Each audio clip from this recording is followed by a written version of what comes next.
राजस्थान की भजनलाल सरकार ने सरपंच चुनाव को लेकर बड़ा झटका दे दिया। जो सरपंच की तैयारी में जुट चुके थे, जो कार्यकाल 2024 के दिसंबर में पूरा हो रहे थे और आगे सरपंच की तैयारी में जुटे थे, उनको एक भजनलाल की सरकार ने बड़ा झटका दे दिया। इसकी जो जानकारी है वो राज्य मंत्री खुद ने है वो दी है। अब देखिए, राजस्थान के अंदर बात की जाए तो सरपंच चुनाव को लेकर जो चुनाव कार्यकाल है राजस्थान के अंदर कई जगहों पर दिसंबर 2024 के अंदर पूरा हो रहा है, तो कई जगह दिसंबर 2026 के अंदर पूरा हो रहा था। परंतु जो कार्यकाल 2024 के अंदर पूरा होना था, उस कार्यकाल के बाद जो चुनाव होने थे वो चुनाव को लेकर भजनलाल सरकार ने ले लिया है बड़ा फैसला।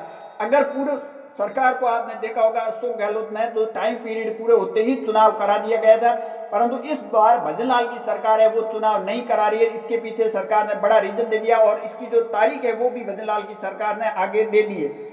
अब राजस्थान के अंदर अगर देखा जाए तो दो तरीके से चुनाव होते थे, क्योंकि कार्यकाल अलग अलग टाइम में पूरा होता था। परंतु राजस्थान भारत का अगर संविधान देखा जाए तो वो संविधान इस बात की कतई इजाजत नहीं देता है कि जब कार्यकाल पूरा हो जाता 5 साल तो उसके बाद चुनाव कराना अनिवार्य है। परंतु भजनलाल की सरकार ने इसका कहीं कहीं जो दिया है वो एक साथ चुनाव कराने के लिए प्रशासन है वो हमारे पास पर्याप्त मात्रा में नहीं है, इस वजह से हम चुनाव नहीं करा रहे, ये रीजन दिया गया है। परंतु जो सरपंच चुनाव की तैयारी में नेता जुट चुके थे उनको एक बड़ा झटका लगा रहे। इसको लेकर सरपंच है वो कहीं कहीं जयपुर गए और उसके बाद मुख्यमंत्री से मुलाकात की और भी सरपंच है वो भी जयपुर की ओर कूच कर रहे। परंतु इस पूरे मामले में अगर देखा जाए तो कैबिनेट मंत्री ने खुद ने इसकी जानकारी दी और कैबिनेट के अंदर ये फैसला लिया है जनवरी 2026 के अंदर है वो चुनाव कराए जाएंगे। अब देखिए 24 का जो पूरा हो रहा है, एक 26 के एंड में हो रहा है, तो कहीं कहीं राजस्थान के अंदर एक साल सरपंच चुनाव को डिले किया जाएगा और कई जगह पर एक साल पहले है वो कराया जाएगा। अब जो सरपंच और निकाय के चुनाव है वो जनवरी 2026 के अंदर भजनलाल की सरकार कराने की तैयारी में जुट चुकी है। इसकी जानकारी है वो कैबिनेट मंत्री ने खुद ने दी, क्योंकि राजस्थान के अंदर भजनलाल की सरकार जब आई थी उस टाइम से बात कर रही थी कि एक साथ चुनाव कराए जाएंगे पूरे राजस्थान के अंदर। परंतु अगर कानून या संविधान देखा जाए तो इस बात की कतई इजाजत नहीं देते हैं कि 5 साल के बाद में चुनाव कराना अनिवार्य है। अब वो ये संविधान को या कानून को किस तरीके से करते हैं ये तो कोई कह नहीं सकता है, सरकार जिसकी होती है जिस तरह के फैसले लेते हैं। परंतु संविधान से आप कोई भी ऊपर सरकार जाती है तो ये देश के लिए, राज्य के लिए बड़ा खतरा साबित हो सकता है।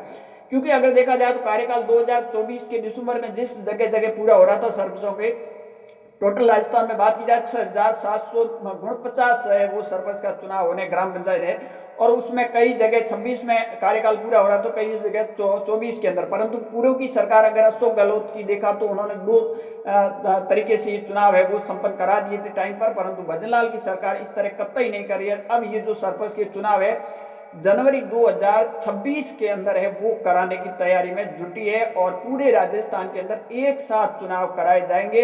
इसको लेकर अब विरोध भी हो रहा है, कई सरपंच जयपुर भी गए हैं और निकाय के चुनाव हो या फिर सरपंचों के सभी चुनाव है वो एक साथ कराए जाएंगे। इसमें 43 निकाय चुनाव है वो भी हटा दिए गए हैं, वो इसमें शामिल नहीं किए गए हैं। उन 43 को किस वजह रीजन से हटाए वो भी अभी तक उसका खुलासा नहीं हुआ है। और इसकी जो जानकारी है वो कैबिनेट के अंदर ये फैसला लिया भजनलाल की सरकार ने, उसके बाद इनके जो मंत्री है उस मंत्री ने इसकी है वो जानकारी दी। कह दीजिए एक बड़ा झटका है सरपंचों को लग गया जो तैयारी में जुट चुके थे, आगे आने वाले 2025 में सरपंच बनने की तैयारी में थे, उनको एक बड़ा झटका है वो राजस्थान के अंदर कई ग्राम पंचायतों के अंदर लगा है। आधी ग्राम पंचायतों के अंदर कार्यकाल है वो दिसंबर 2024 के लगभग पूरा हो रहा था और जनवरी में चुनाव होने थे, परंतु उन चुनाव को डिले करके एक साल तक डिले किया और ये जो डिले है वो जनवरी 2026 के अंदर है वो पूरे राजस्थान में एक साथ चुनाव है वो कराए जाएंगे। अब यहाँ आगे सरपंच जो कदम उठाते हैं उस पर सरकार क्या एक्शन लेगी ये सबसे बड़ी बात है, क्योंकि कानून और संविधान इस बात की कतई इजाजत नहीं देती। भजनलाल सरकार अब आगे और क्या फैसला लेता है वो आने वाले वक्त में पता चलेगा। आप सबकी इस पर क्या राय है कमेंट सेक्शन जरूर देना। ज्यादा जानकारी के लिए हमारे यूट्यूब चैनल को जरूर फॉलो कीजिए।